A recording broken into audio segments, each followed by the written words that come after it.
کی ترقی کے لیے نہ تو انہوں نے کوئی کام کیا اور نہ یہاں 35 سال سے برسر اقتدار پارٹی نے اور نہ ہی 12 سال سے مسلسل اقتدار شیئر کرنے والی پارٹی نے یہاں پہ کوئی کام کیا. تو ریزنس یہ ہیں جو آپ بتا رہے ہیں کہ شاید ون پارٹی اور ون سی ایم پنجاب تو اس کی وجہ سے وہاں ترقی ہوئی, وہ بالکل ایک ڈفرینٹ سینیریو ہے. دیکھیں ڈفرینٹ سینیریو نہیں ہے. اگر ہم یہ چیز دیکھیں نا تو بہت یہ انٹر لنک کرتا ہے آپس میں کہ میئر اور چیف منسٹر ایک پارٹی کا ہو تو ڈیولپمنٹ ہوتی ہے.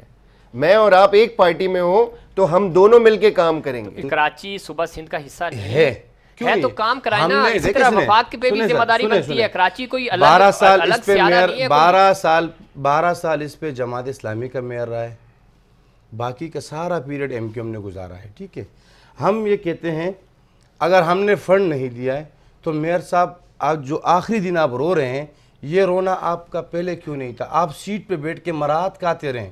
وزیر اعظم بارہا یہاں پہ اپنی تقرری میں کہہ چکے ہیں کہ کراچی چلتا ہے تو ملک چلتا ہے, تو اس کے باوجود فیڈرل حکومت نے کراچی کو آن نہیں کیا, اور کراچی نے آپ کو 2013 میں بھی 8 لاکھ ووٹ دیے اور اس دفعہ 14 ایم این اے اور 26 ایم پی ایس دیے.